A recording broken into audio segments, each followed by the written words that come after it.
இயேசுவில் எனது அன்பிற்குரியவர்களே, உங்களுக்கு என்னுடைய இதயம் கனிந்த வாழ்த்துக்கள். வணக்கம். அன்பானவர்களே, இன்று திருக்குடும்ப திருவிழா. லூக்கா நற்செய்தி 2வது அதிகாரம் 41 52 முடிய நம்முடைய சிந்தனைக்கு. இந்த திருக்குடும்ப திருவிழாவிலே குழந்தையாக இருக்கின்ற ஒவ்வொருவரும் எப்படி பயிற்சி பெற வேண்டும்? ஆண்டவர் இயேசு சொல்லுகிறார், நான் என் தந்தையின் அலுவல்களில் ஈடுபட்டு இருக்க வேண்டும் என்பது உங்களுக்கு தெரியாதா? ஆண்டவர் இயேசு அந்த ஆலயத்தில் அமர்ந்து, குருக்கள் எல்லாம் இருக்கிறார்கள், மறைக்கல்வி வகுப்பு நடக்கிறது என்று நாம் எடுத்துக்கொள்ள வேண்டும். குருக்கள் அந்த குழந்தைகளுக்கு மறைக்கல்வி கற்றுக் கொடுக்க வேண்டும். இந்த இடம் நமக்கு என்ன சொல்லுகிறது? இயேசுவே மக்களுக்கு மறைக்கல்வியை கற்றுக் கொடுக்கிறார். இயேசுவே பேசுகிறார். நம்முடைய குழந்தைகள், ஒவ்வொரு குடும்பத்திலும் இருந்த குழந்தைகள் மறைக்கல்விக்கு செல்லுகிறார்களா? அவர்கள் சாதாரண அறிவியல் பாடம், கணக்கு பாடம், ஆங்கில பாடம் இவைகளை கற்றுக்கொள்ள காலையிலே 5:30 மணிக்கெல்லாம் எழுந்து பிள்ளைகளை அனுப்புகிறோமே, டியூஷனுக்கு அனுப்புகிறோம், மெட்ரிகுலேஷன், சிபிஎஸ்இ அந்த பள்ளிகளுக்கு அனுப்புகிறோம். அதில் நாம் காட்டுகின்ற ஆர்வம், நம்முடைய பிள்ளைகள் ஆண்டவர் இயேசு நமக்கு கற்றுக் கொடுத்திருக்கிற இந்த நெறிமுறைகளை தருகிற மறைக்கல்விக்கு நாம் எவ்வளவு முக்கியத்துவம் கொடுத்து பிள்ளைகளை அதற்கு பயிற்சிக்கு அனுப்புகிறோம் என்பது முக்கியமான கேள்வி நம்முடைய வாழ்க்கையிலே இருக்க வேண்டும்.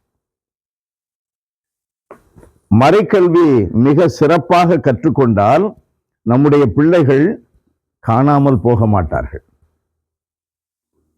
நம்முடைய பிள்ளைகள் கண்டுபிடிக்கப்படுவார்கள். எங்கே? நெறிமுறைகளில் உயர்ந்து நிற்பதை நாம் கண்டு மகிழ்வோம். மறைக்கல்வி மிக முக்கியம். குருக்களும் அருட்கண்ணியர்களும் அருட்சகோதரர்களும் தங்களுடைய ஊழியங்களில் மிக முக்கியமாக இந்த மறைக்கல்வியை மையப்படுத்த வேண்டும். பிள்ளைகளை மறைக்கல்வியில் மையப்படுத்த வேண்டும். இரண்டாவதாக நாம் பார்க்கிறோம், மறைக்கல்வியினுடைய விளைவு என்ன? இன்றைக்கு பிள்ளை வளர்ந்துட்டான், ஏதாவது சொன்னா என்ன செய்வானோ தெரியல என்றெல்லாம் பல பெற்றோர்கள் கலங்கி தவிப்பதை நாம் பார்க்கிறோம், கேட்கிறோம். அப்படிப்பட்ட வார்த்தைகளை கேட்கிறோம். ஆனால் இயேசு என்ன செய்கிறார் பாருங்கள்.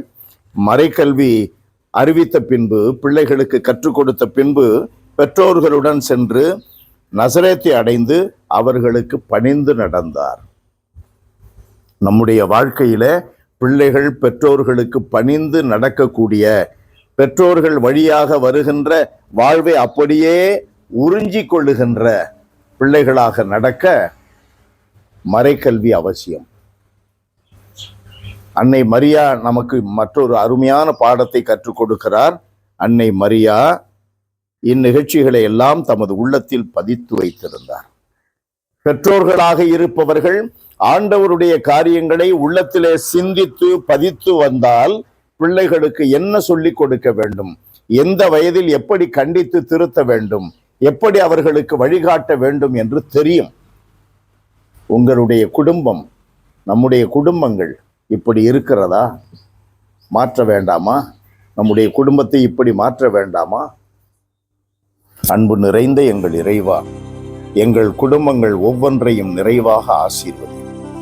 எங்கள் குடும்பங்களில் உள்ள பெற்றோர்கள் உம்முடைய நெறிமுறைகளுக்கான கருத்துக்களை, திருவிவிலிய கருத்துக்களை, திருச்சபையின் நெறிமுறைகளை கற்பிக்கின்ற கருத்துக்களை உள்ளத்திலே சிந்தித்து, ஆண்டவரே உமக்கு ஏற்ற வாழ்க்கை வாழ அருள் தருவீராக.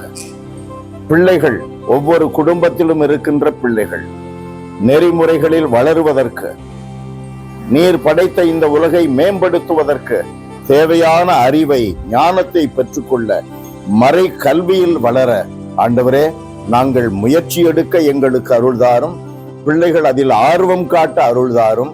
இதனால் திருச்சபை வளமாக செழித்தோங்கி வளர நீர் தயவு காட்டும். இயேசுவின் நாமத்தில் ஜெபிக்கிறோம் பிதாவே. ஆமென். ஆமென்.